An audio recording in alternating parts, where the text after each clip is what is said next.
Hi, everybody. I'm Kyle Constable. I'm the Connecticut Mirror's Manager of Membership and Audience Development. Thanks so much for joining us for the third and final event in our 2021 legislative session preview series. I know you're excited to see John and Keith, and they're going to be on in just a moment. But before we get started, a few quick notes. First, if you missed one or both of the previous events in this series, you can get caught up by visiting ctmirror.org/events. That's where we post all of our past event recordings. So you might want to bookmark that, ctmirror.org/events.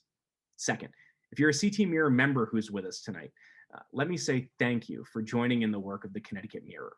You make events like this possible. You make John Dankosky and Keith Phaneuf's journalism possible. You make everything we do possible, and we're incredibly grateful. If you're not a CT Mirror member and you're with us tonight, I'd ask that you'd consider joining in our work this evening with a contribution. You can visit ctmirror.org/donate to become a CT Mirror member. Last but not least, I'd like to extend a special thank you to the Connecticut Business and Industry Association, CBIA, whose sponsorship and financial support has helped to make this series possible as well. So before I hand this over to John, we have a brief 45-second paid sponsorship message from the folks at CBIA. Rebuilding Connecticut is a challenge unlike any we've ever faced. Tax hikes and unchecked government spending will hurt our recovery. They won't make the state more affordable, bring back jobs, or attract new businesses. We can rebuild our economy and get people back to work.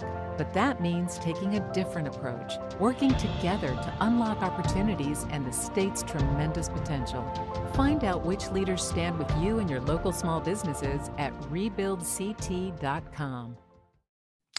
Well, good evening, everyone, and welcome to our final legislative preview event.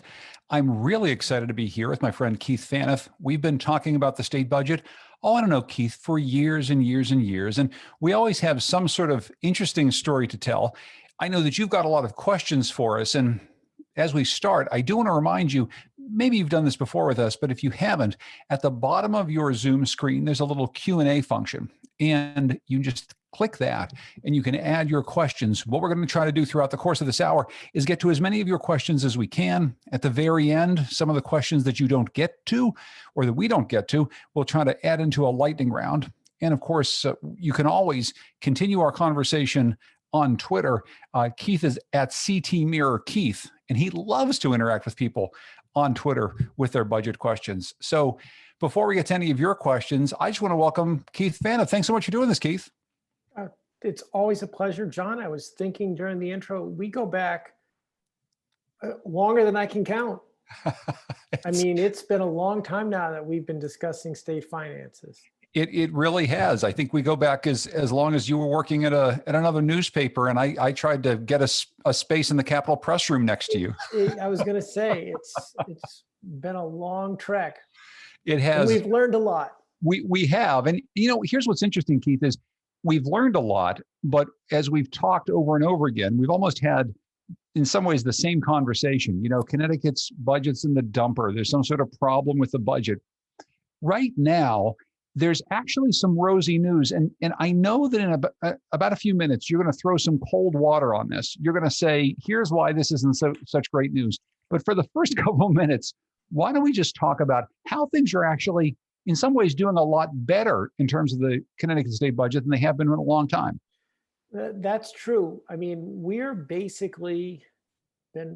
enjoying for the last maybe two and a half years, a rebound in the stock market that the previous governor, Daniel Malloy, begged and prayed for, and it basically arrived just as he was walking out the door. Governor Lamont's sort of been the beneficiary of that.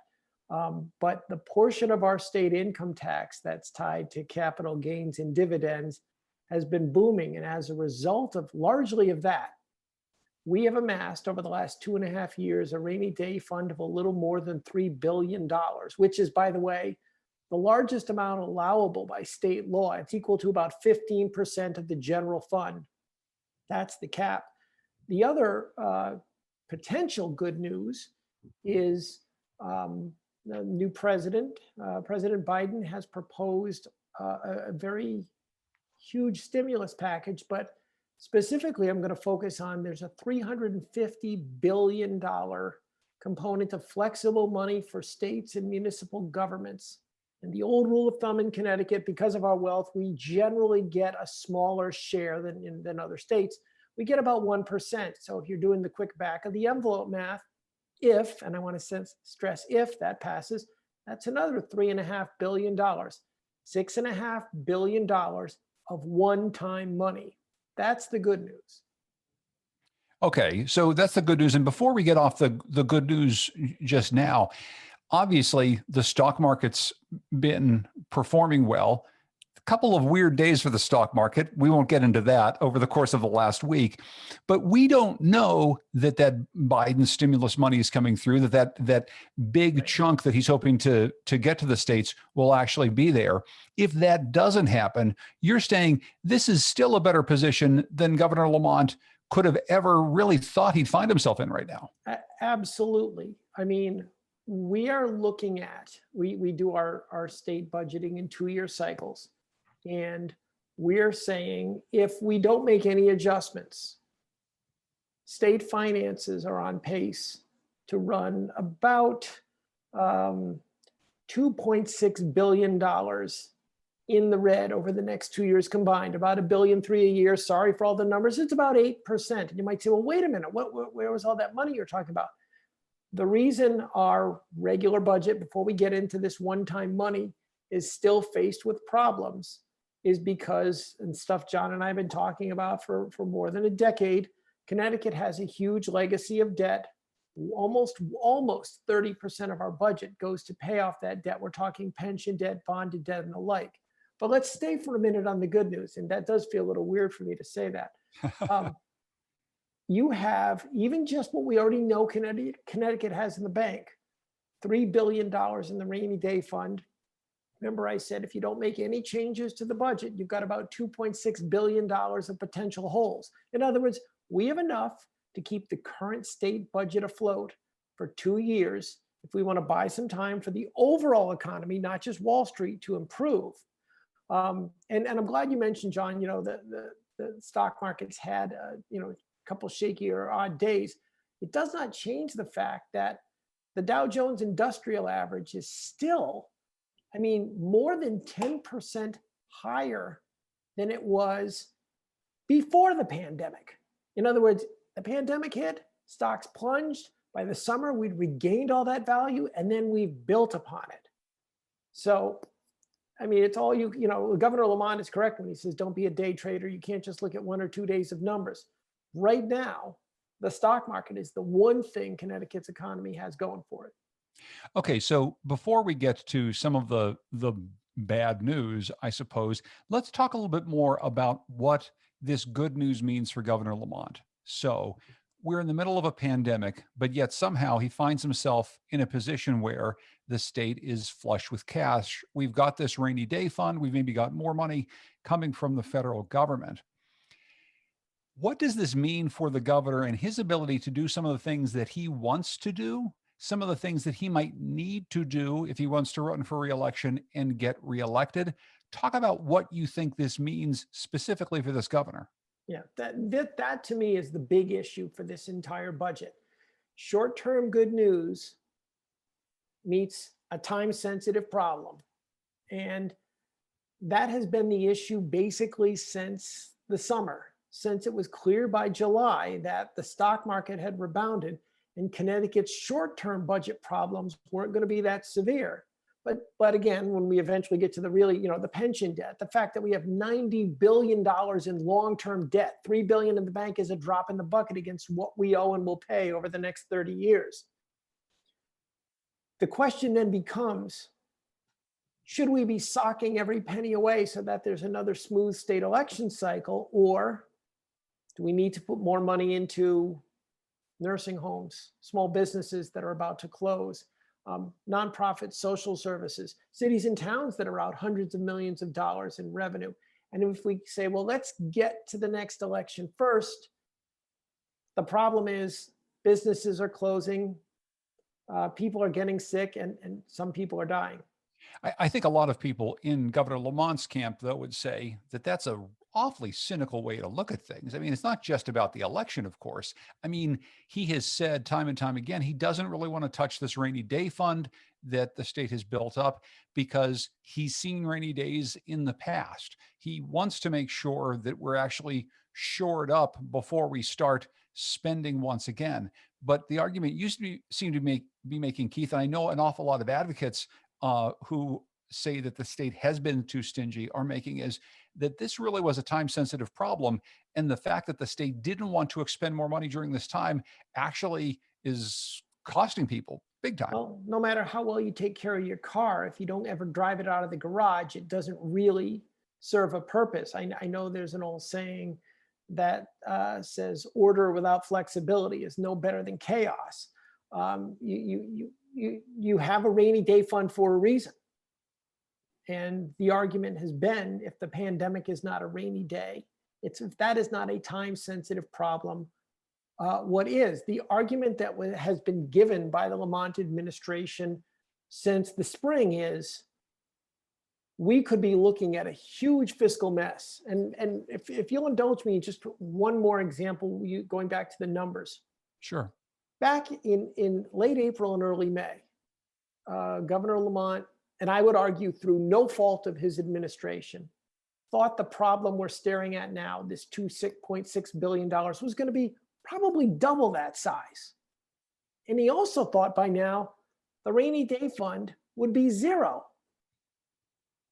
Sometime between May and now, a whole heck of a lot changed. Zero turned into $3 billion in the bank. $5 to $6 billion of potential holes became closer to 2.5. But my point is, we didn't just discover that yesterday. Things started to become clear in the fall, by September, and then again in October. And the legislature were in for special sessions, and nobody wanted to talk about the improving revenues. And Connecticut has been slowly but surely acknowledging that. And at the same time, we're getting this good news in the stock market. We're seeing that we still have 190,000 people collecting weekly unemployment benefits. To give you some perspective, we lost 120,000 jobs in what we call the Great Recession of 2007 through 2009. We know that the entire hospitality industry is still fragile. We know that cities and towns are out again hundreds of millions of dollars. Many of them, there was a new report out that shows, basically borrowed to try to stave off property tax increases. So in other words, there are a lot of segments of our economy, and the comptroller, Kevin Lembo, has really been pointing to this, calling it a K-shaped recovery, while one part is, so we can do this the right way, going up, another part's going down. Those are all the letters I'm going to spell out. That's a real issue. And that time-sensitive problem has kind of been put on ice. We haven't been really dealing with it as a state, or many would argue that. What would the state do to deal with those issues? I mean, how might the state actually spend down some of its good fortune at the moment to make a big impact for people as they're hurting now?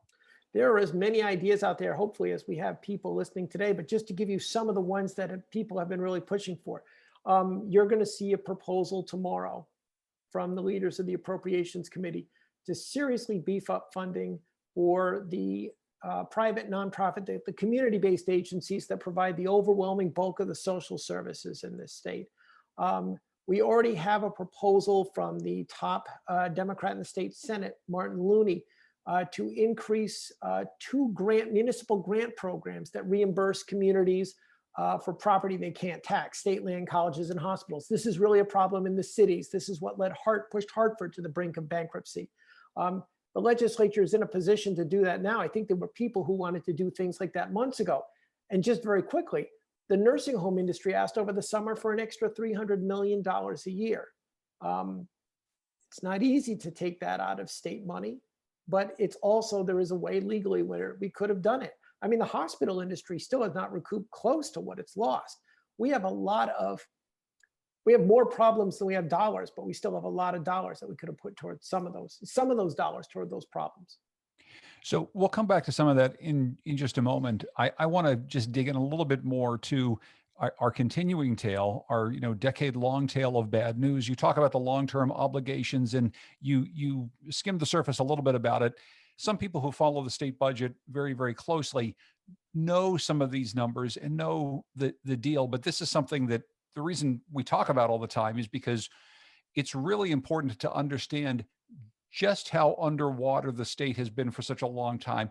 Maybe you can put into some context exactly what it means to have that much of the state's budget going toward debt service, what it means to have $92 billion in long-term obligations, just so people can get a little better sense of what we're dealing with here. Right. I think my favorite analogy on this that I try to use is crabgrass in the backyard. If you think of the state budget as just a rectangular fenced in backyard, and the backyard is filled with everything you like, maybe you've got too much stuff crammed in it. You've got a picnic table, you've got a kids wading pool, and maybe you've got a trampoline, you've got a gym set, you've got all these things, and I'm trying to make them represent things we care about, like transportation and healthcare. But there's also some crabgrass in the backyard. And just go with me on this. Wherever there's crabgrass, you can't have anything else. And as the crabgrass spreads, which by the way is our debt payments, you start throwing things over the fence. It's like all of a sudden, oh, we can't keep the trampoline in here anymore because there's no room for it. This, in many states, can represent 20% of the budget, even less. In Connecticut, it was pushing more than 33%, and we've already refinanced some of it and pushed it onto future generations at great cost. But what it is doing is it's leaching resources away. It's the magnet next to our budget compass. It is the reason why when people say, why do we even have to talk about tolls with our gas taxes? Don't we have enough money? Well, for a decade, to help cover our pension costs, we spent hundreds of millions of dollars every year in gas tax money, not in the transportation system. We've leached money out of the municipal aid program, which is why property taxes have gone high. Where did that money go instead? Into the pension debt. We've been taking money out of just about every priority you care about to try to clip down this crabgrass. That is a problem. And we have overall, when you look at our pension debt, our bonded debt, our retirement healthcare debt, things that we're legally committed to, and I don't care what anyone else is telling you, we have no choice but to pay. We're talking about $92 billion the state owes. Again, we have $3 billion in the rainy day fund. It's great for the short term. But the bill that we have coming due over the next, I shouldn't even say 30 years, closer to 20, is monumental. So I think one question a lot of people have is, politics is a short-term game. The governor serves for 4 years. The legislators serve for 2. Right. They're constantly looking to get reelected. It's very, very hard to make decisions that are anything other than short-term, but you're talking about a very, very long-term problem. Just to continue with your crabgrass analogy, Keith, the problem with $92 billion worth of crabgrass is that that's a hole that I can't think of a way to get out of. It's like the crabgrass takes over and it grows over your whole house and you just have to move. And we're not going to do that. I mean, what do we do about that problem? Right. Because we can continue to talk about it being this thing that's looming over every decision that's made at the Capitol. But I don't know that we can do anything about that substantively, can we? Yes. What we can't do is anything that's fun about it.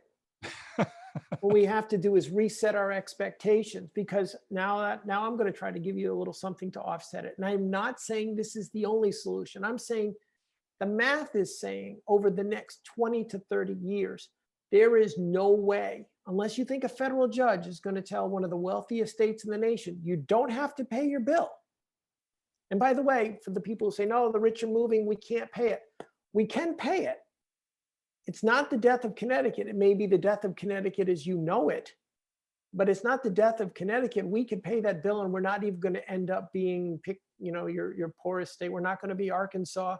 We're not going to be Michigan. But we are still going to be able to pay that off. Why, you might say that? Well, let me point something out.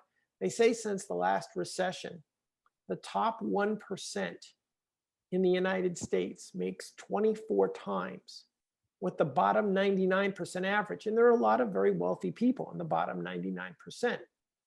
In Connecticut, that ratio is 43 to 1. In Fairfield County, the ratio is almost 75 to 1. To give you an idea of also what that translates into budget choices, Westport and Bridgeport, two communities very close to each other. If you look at their grand list proportional to their population, in other words, how much wealth can they tax for every man, woman, and child in those respective municipalities? Westport's grand list is 10 times the size of Bridgeport's per person. For every man, woman, and child, Westport can access 10 times the wealth, even though if you're talking about the type of problems they have to deal with, crime, a welfare caseload, traffic, potholes, whatever you like, there are a lot fewer problems in challenges in Westport than in Bridgeport. There is wealth in Connecticut. The challenge is if we're saying, no, that's a non-starter, that can't be touched, then what you will continue to see is the crabgrass explode. And the short-term goals, that's the nature of politics, will continue to do as much as they can to put off the day of reckoning. And by the way, it's still getting closer, because the last point I'll make, John, is you hear kicking the can down the road. We're not kicking the can. Can doesn't get any bigger when you kick it. We're rolling a snowball. It gets larger and larger. Every time we slide it down the road or we refinance our pensions, we pass on billions of dollars of long-term debt to the folks who are in kindergarten right now in Connecticut. Okay, so we've gotten to the point in our conversation where then we'll talk about taxes. Okay. Taxing that richest 1% or 0.1% here in Connecticut. That's something that, as we've talked to the governor over the course of his entire tenure, and certainly recently, he has said, I don't want to do. He told me on the podcast that he actually would like the Biden administration to do that at the federal level. And it looks as though the Biden administration is going to attempt to do something just like that. What's funny, Keith, is I actually was watching an interview on CNBC in which Elizabeth Warren was talking to one of their hosts about whether or not people would get up and leave the country if there is a marginal extra tax placed on the wealthiest 1%. We're concerned about people leaving the state. So first question, are people leaving the state or going to leave the state because the state is going to raise taxes on the wealthiest individuals? The data that we have, the US Census data, consistently shows that is not a factor. And I'll just give you two examples. There is one state in the nation that has increased its income every year by migration. I'm not going to say it's increased its overall income. There are a lot of factors. Did they grow jobs? Did people get raises? But if you say, okay, this state I'm thinking of, how many people moved in and what were they making? How many people moved out and what were they making? Can you guess the state that's gained income via migration every year for the last 30 years? You know, since you asked this way, I'll say Connecticut. No, it's that paragon of wealth, Arkansas. Oh, of course. Which basically competes with Mississippi for dead last in just about every poverty metric you can think about, for the simple reasons that you can expect. When you're on the bottom, there's nowhere to go but up. Every year, the odds would suggest the people moving out of Arkansas are poorer than the people who move into it. The converse is true with Connecticut, Maryland, New York, New Jersey, and just about every state that ranks near the top in per capita income, and for that matter, per capita wealth. Every year, the incomes of the people who move out of Connecticut are generally higher than the incomes of the people who move into Connecticut from other states. But this rate of exodus, that you would call it, is basically the same and has been for the last 40 years, like stamping out license plates. And if you want a really good example, and this is the last point I'll make on this, in 1991, when we passed the state income tax, just before we adopted it, we already had an income tax on the books for 20 years, but it was only aimed at the wealthy. We taxed capital gains, if you made enough of them, at 7%. We taxed dividends and interest as high as 13%. When the income tax was passed, all income initially was taxed at a flat rate of 4.5%, meaning for Fairfield County, it was a massive tax cut. Massive. For the next 5 years, income migrated out of Connecticut at the exact same pace it had for the 5 years prior to that. By that logic, people should have been pouring into Connecticut. Nothing changed. That has still basically been the story right up until now. You talked to the governor just this week. Despite pressure coming from people on the Democratic side of the aisle, he doesn't have any interest in entertaining tax hikes on the richest Connecticut residents.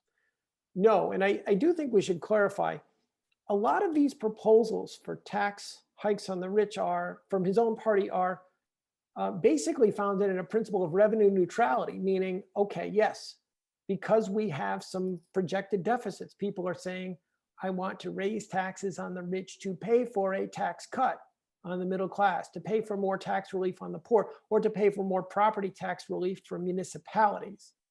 Look, I fall into the same trap. I say it. I asked the governor, what's your position on raising taxes on the wealthy? But a lot of these proposals are really about a form of wealth redistribution. And Governor Lamont is saying, well, I don't want to raise taxes on anyone. Therefore, because that is really the only way right now you could do it. I mean, nobody's looking, I think, to raise taxes to launch new programs in Connecticut.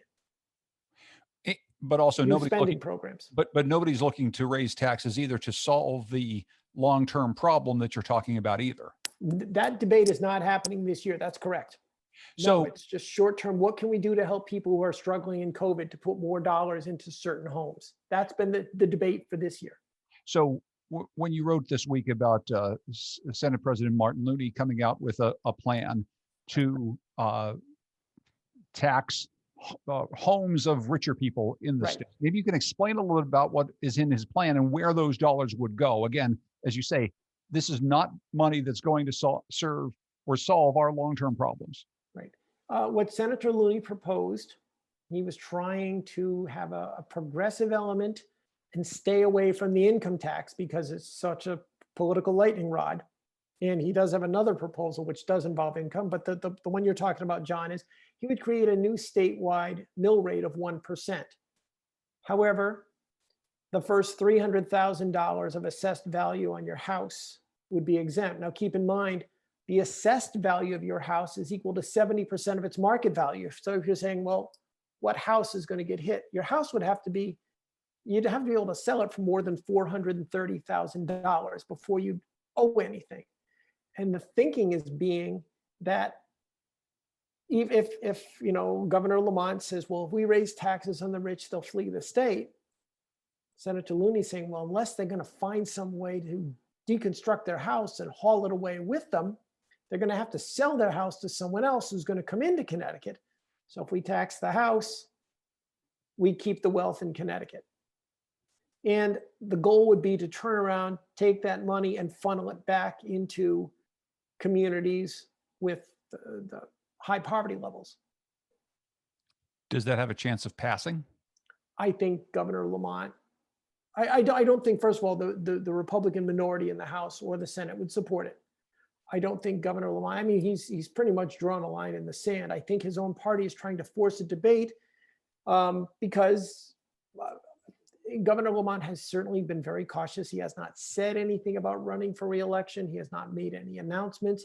But I think it's fair to say that a lot of Democrats in the General Assembly expect that he's running, expect him to run again. Remember that he actually campaigned for the office in 2018 with a platform that had a huge progressive taxation proposal. I shouldn't say huge, a very significant progressive taxation proposal that he ultimately scrapped. And they're hoping that they can put some pressure on him. Yeah, you and I have talked about this. Part of what he ran on was providing tax relief and tax cuts to poor and middle class individuals. It would have been a pretty big tax cut. Yes. It's something that he did not deliver on.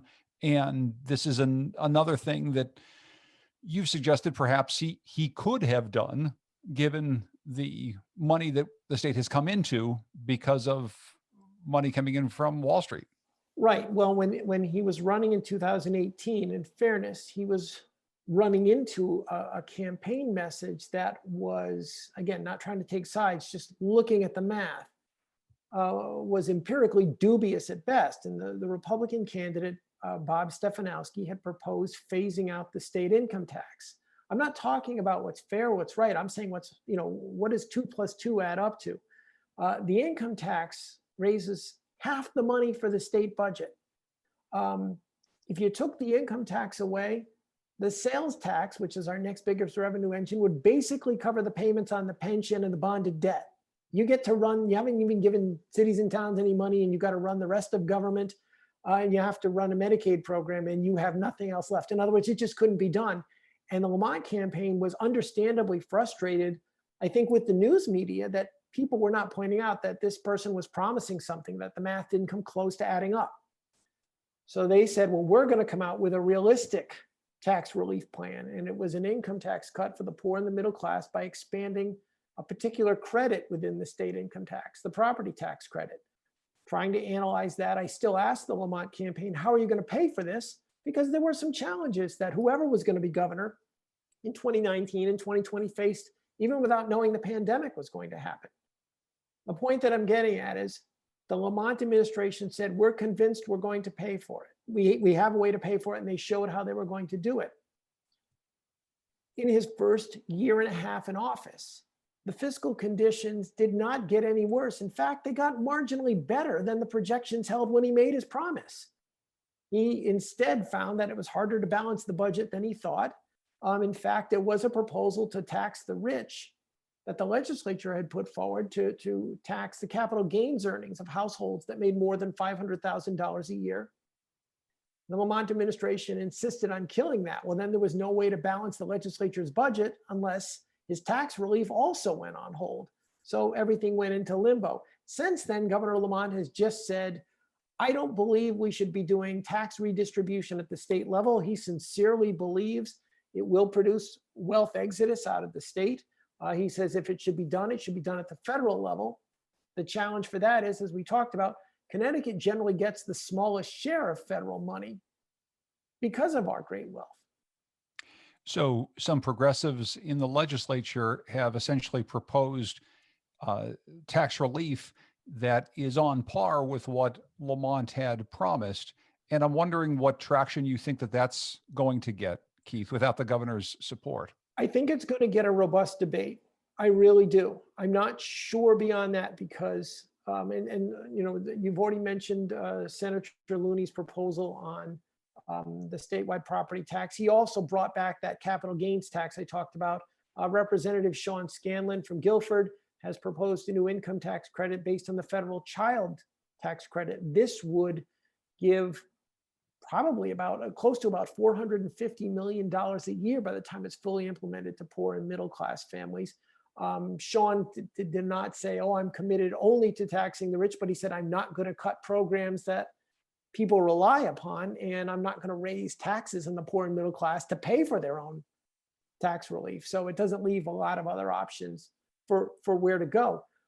That's also gotten the attention of the state employee unions, who very much remember that back in May, when the administration thought the pandemic was going to cause much more economic chaos for the state budget because they didn't know Wall Street was going to rebound, they asked the unions for concessions. A lot of people forgot, and the union said, no, we've already given 3 times in the last decade. We're not giving again. I think they're going to put a lot of pressure on him.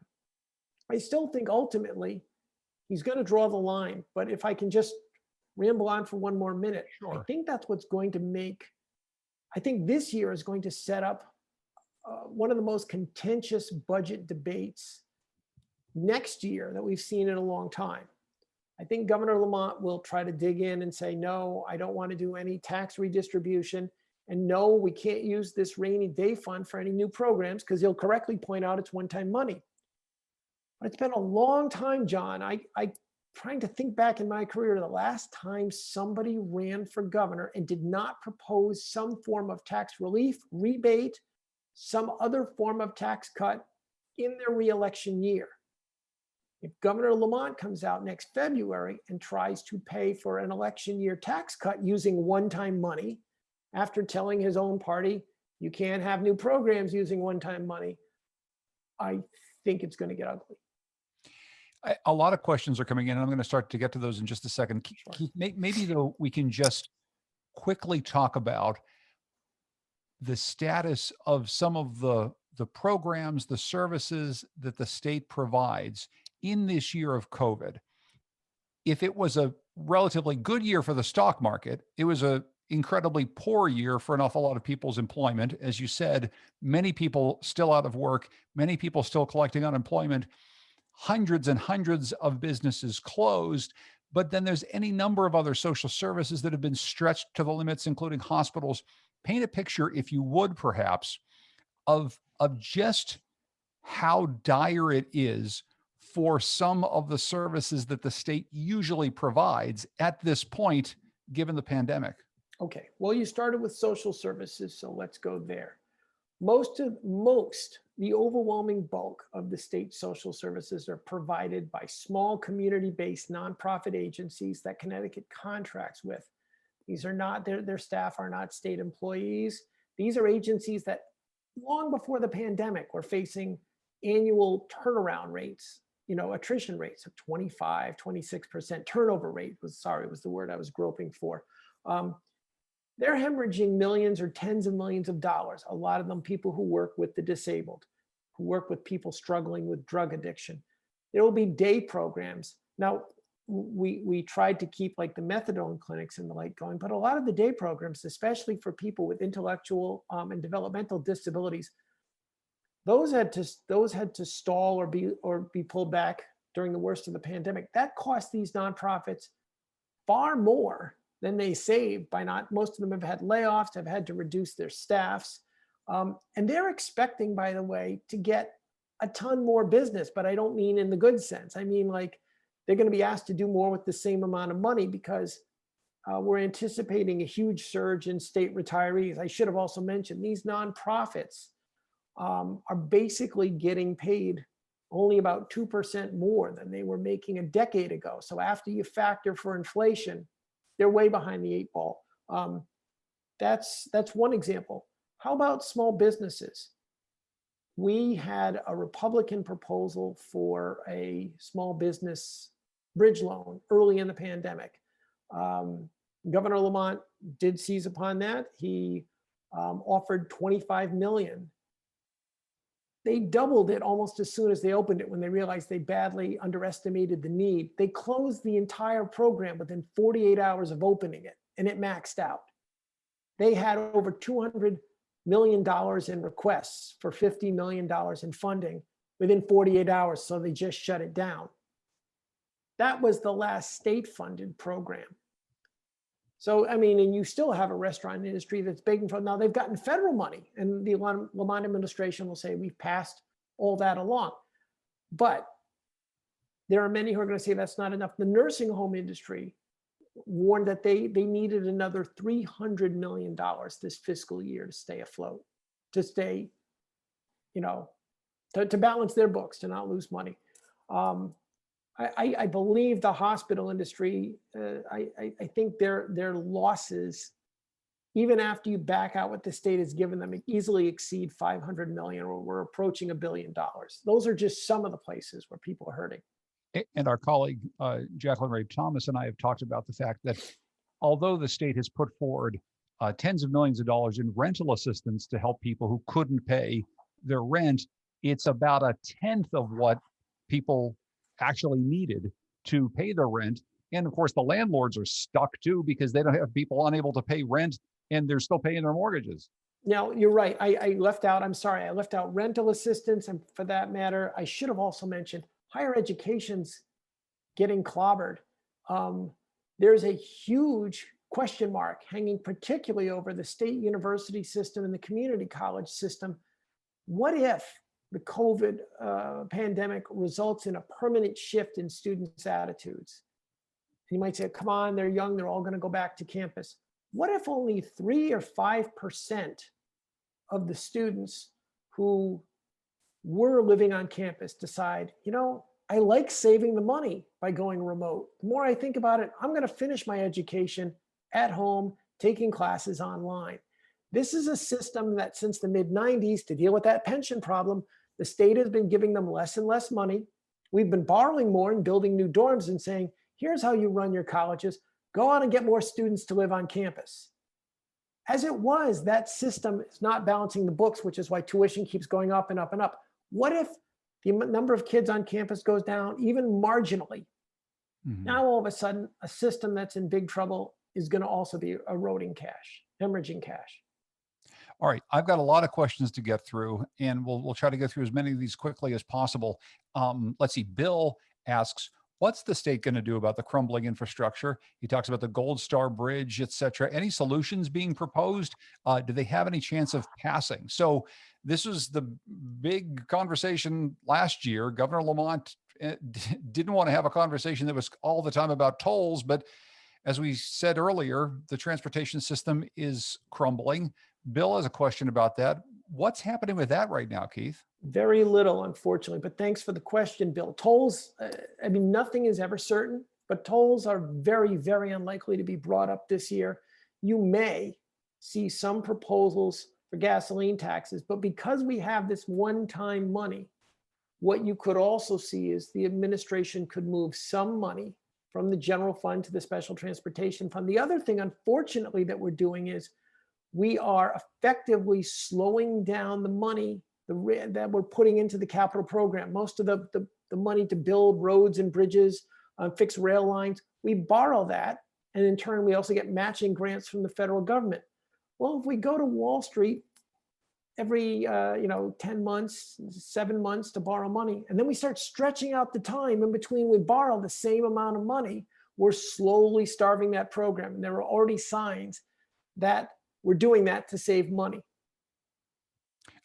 Somebody else was asking just along those lines. I don't know if you gave us a number. I mean, where are we with deficits on the special transportation fund? I mean, do we understand exactly what the hole is? What we did with the special transportation fund, just to remind everyone, in 2015, Governor Malloy got the legislature to pass this ramp up program. We were going to take a portion of our sales tax receipts out of the general fund, put it in the transportation fund, and we were going to go borrow a lot more money every year. And we did. They called it, we're going to ramp up. The way that borrowing shows up in the state budget is we make payments on the principal and interest every year. And it was sort of a way to give us a little shove into tolls.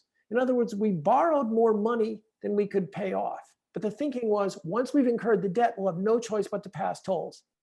The 5-year ramp up period ended last summer. We owe the bill. We don't have enough money to pay for it. We never passed tolls, or for that matter, any other thing. So at this pace, the special transportation fund runs out of money in 2024. And that is assuming we slow down the amount of money we put into infrastructure repair by about a third. Carlisle asks, we used to hear a good deal about the teachers' pension fund not being funded.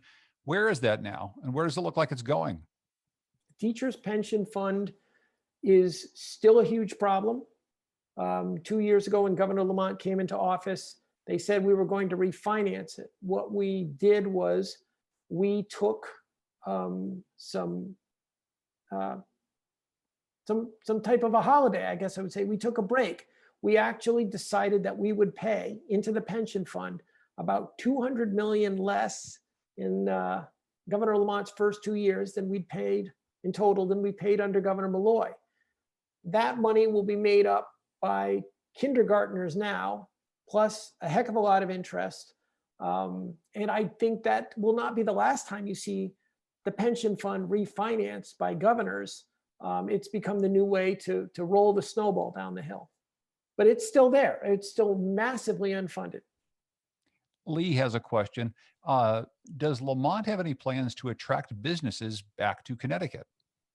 I think you will see the governor roll something out. Again, the challenge is going to be the best way to get some businesses back would be to offer some type of incentives. He can do some of that with borrowing, but if he wants to do it with taxes, basically anything you give out in tax relief, you've got to get back with higher taxes from someone else. So you've got to figure out who to tax.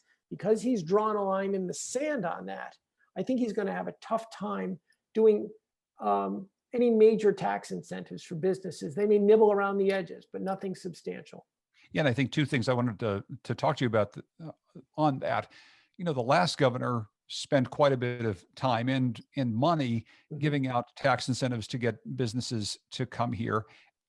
Right now, in the midst of this pandemic, when so many businesses that were built here in Connecticut have closed, I guess I just wonder if tax incentives for businesses even if they were politically palatable at the moment, would be even a starter, Keith? Is that even a way to get businesses to come here to Connecticut, given that it's really hard to start a business of any kind right now, or maybe for the next year or two? Well, Fred Karstensen would never forgive either of us if I did not mention that. He says there is a way to do it if you structure it. I want to point out, Governor Malloy did do some tax incentives, but most of the relief he did was on the state's credit card. We borrowed most of the money that we gave out to help businesses.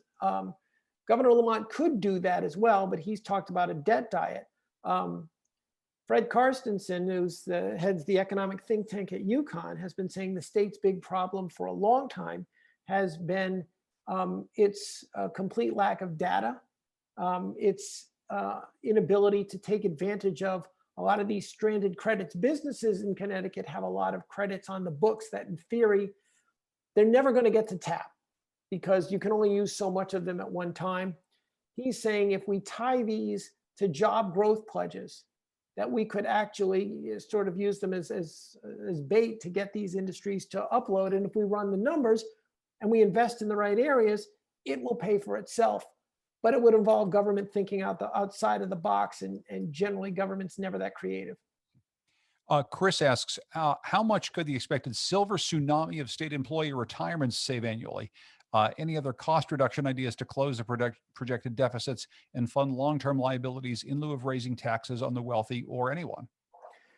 Thanks for the question. That's a good one. Just to give people some idea, there are projections that as much as 25% of the workforce could be eligible to retire between 2022 and 2023. They're talking about 12,000 people. I don't want to say I think you'll see 12,000 people retire, nor do I think even if they did, you would see 12,000 positions left vacant. I want to have people keep in mind that the executive branch workforce went down as it is about 10% under Governor Malloy. It is a lot tighter than people realize. There are a lot of agencies that have staffing problems. Also, John, we talked about this during the Malloy administration. You don't save anywhere near as much money as you think when people retire. When they retire, they're no longer paying into the pension fund. They're drawing benefits. So the first thing that happens is your pension contributions go up. In the very first year that people leave office, when you're paying out, depending on how veteran they are, accrued sick time and vacation time and other things, many times there's very little savings.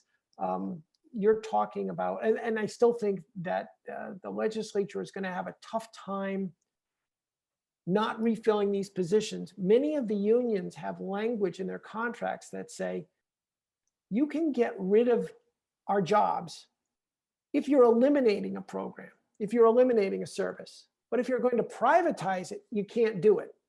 So a lot of these jobs are going to be refilled. I think the savings, you'd be lucky in the first year if you even saved $150 million in a $20 billion budget.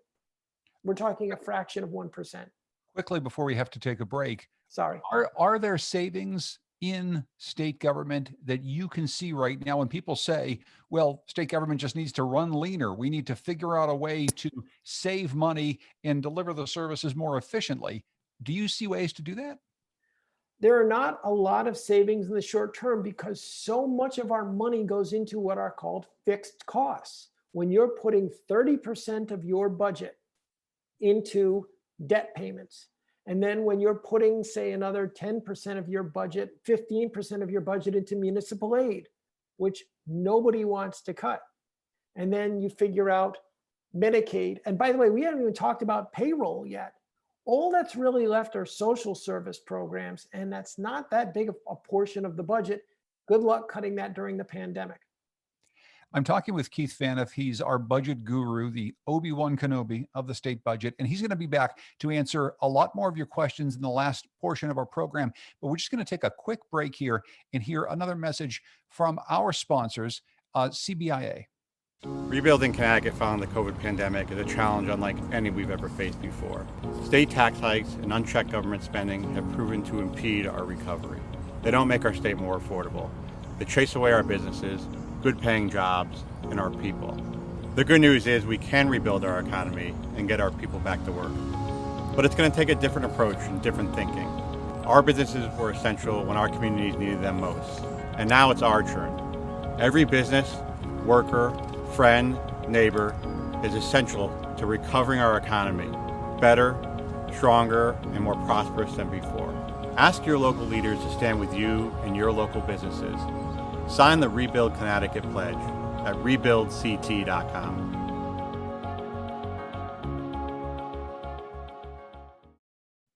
And thanks again to CBIA for supporting this entire series. Thanks to you if you're a member of the Connecticut Mirror for your support as well. All right, Keith, we got just a couple minutes to go before 8 o'clock. Let's go through a lightning round of a lot more questions people have. Okay. Martha asks, is marijuana legalization likely to move, and isn't that a source of revenue? There's a very good chance that it moves. Again, we're talking about tens of millions of dollars. And I know we've talked about a lot of numbers, but keep in mind, in a $20 billion budget, 1% is 200 million. The deficit that we're looking at is about 1.3 billion a year. Again, marijuana, maybe in the first year, 60 million, 50 million. You would take it, but it's not huge. Jim asks a question that has come up a number of different times in various forms. So I'll ask his version of it. It says, if taxes don't matter, as you say, in decisions where businesses and residents choose to domicile, why have we lost billions of dollars in tax dollars to Texas and Florida? We lose residents to these states every year, and most of it is high net worth individuals leaving. Yes, we lose people to Texas and Florida every single year. We've lost them when we've prospered. We've lost them when we've declined. We've lost them at the same rate. Connecticut doesn't import its millionaires, it grows them.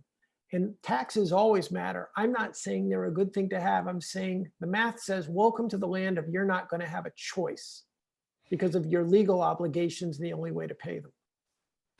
Charles asks, if we modernize systems in the state, won't we save money? That's something we've talked about over the years. I mean, some of the state systems are not, as we know, very modern. Some of them have been modernized in the last 5 or 10 years.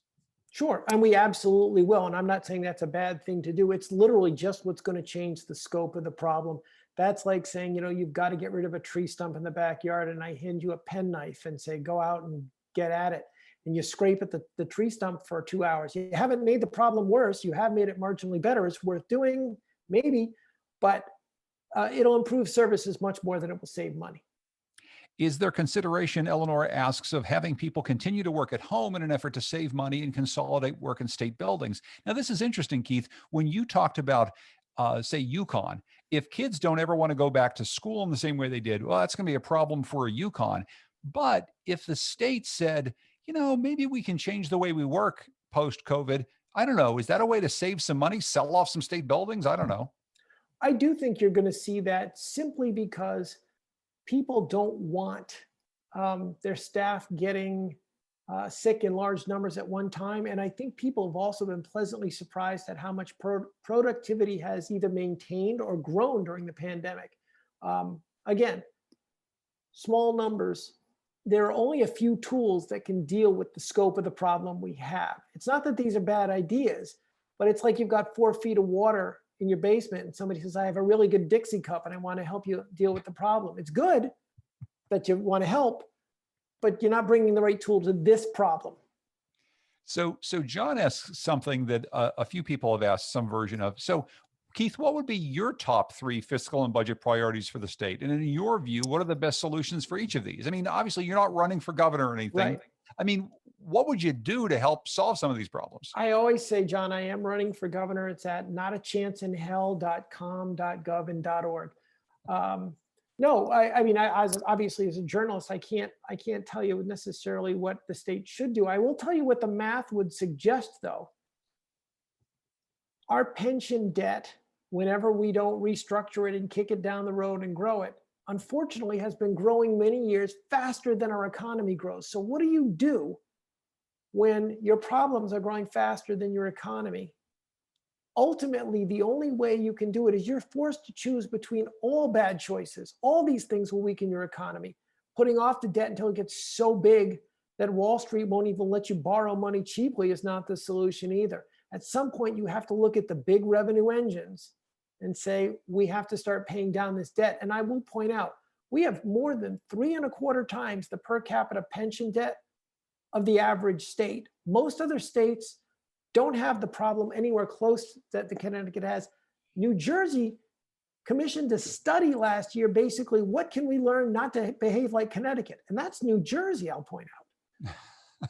But a lot of people, sorry, listeners from New Jersey. yeah, exactly. I'm sure we've got a lot of them. But as you say that, Keith, an awful lot of people would say, look, if you turn on those big revenue engines in order to solve the problem, that is going to cripple the state's economy. I mean, it's not going to be competitive. And it's not just about rich people leaving. It's about, in many people's minds, truly crippling the job creation in the state. Is that a concern? You're talking about a long, slow haul, but I would present to you that we're going through a long, slow decline right now. We're still basically, it's like one more analogy. It's like going to the dentist after not brushing for 30 years and say, I will only listen to pain-free solutions because I need something. There's no such thing as a fun root canal. It's an oxymoron. There's a headline for you. Alan asks, will minimum wage continue to go up or will they hit pause on that? I think that will continue to go up. With the Democrats in the majority, I don't see any way heading into another election cycle they would hit pause on that.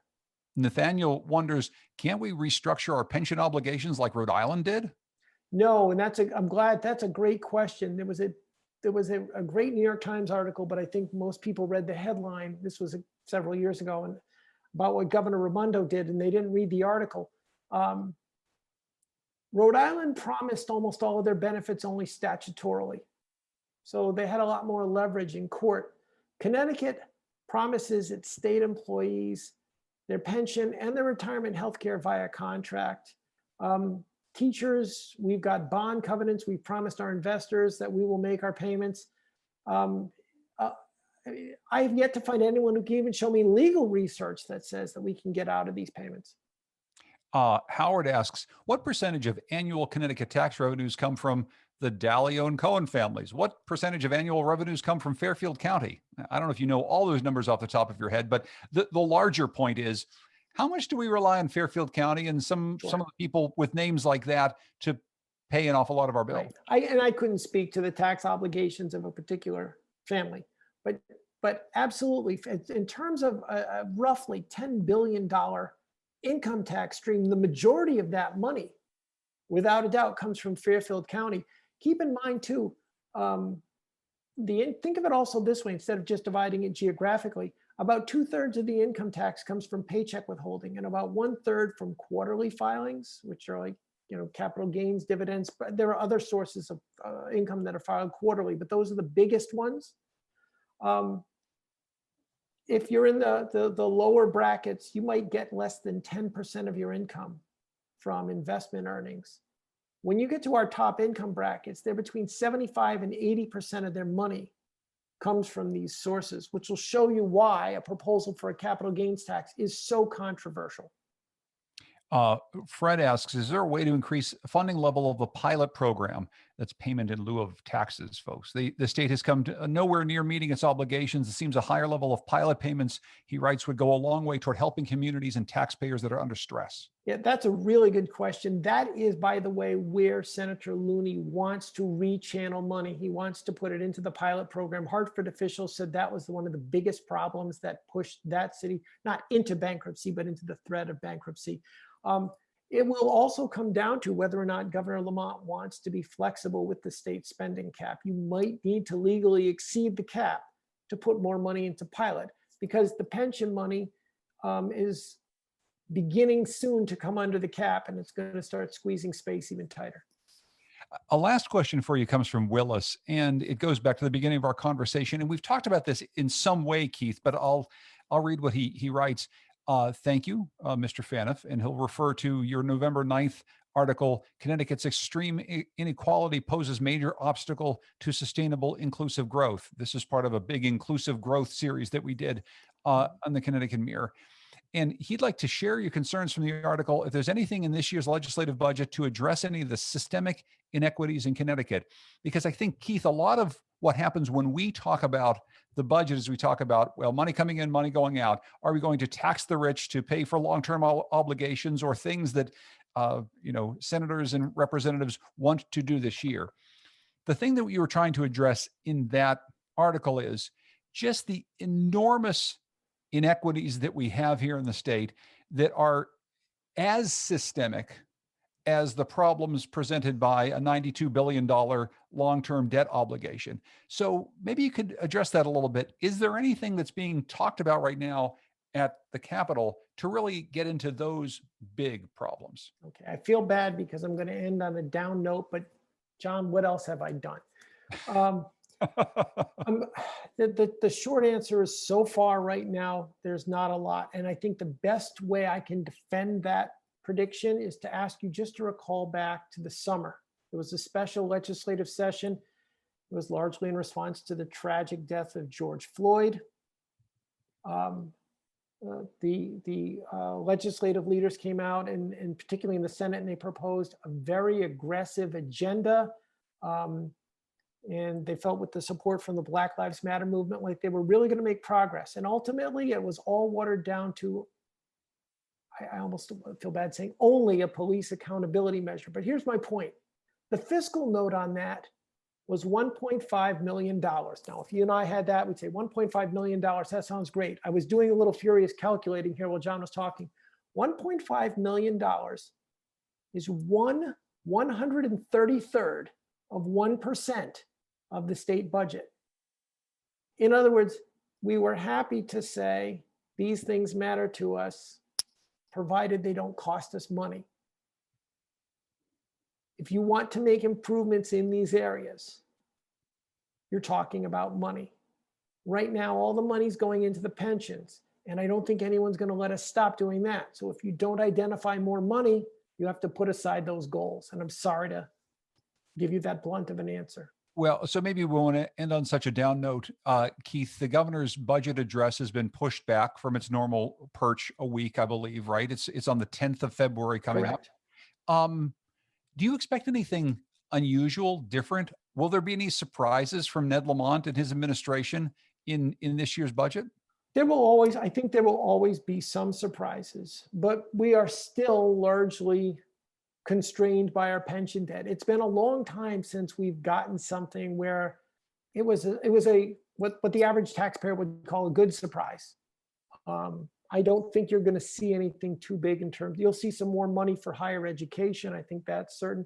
I think you'll see some efforts to help out the cities and towns. We'll keep trying to modestly improve education funding. I think that's about the best you can hope for. Keith Phaneuf covers the state budget for the Connecticut Mirror.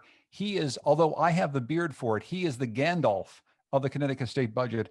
If you want to continue this conversation with him on Twitter, he's at CT Mirror Keith. He loves to mix it up on Twitter. If you have any questions for him that we did not get to tonight, Keith, thanks so much, and happy budget year. Happy budget year, John. Let's keep doing this. Let's keep doing this. And thank you to everyone who joined us tonight. As I said, you can continue this conversation at ctmirror.org. Go to /events, look for more events that we've got coming up. I also encourage you to go to ctmirror.org/donate.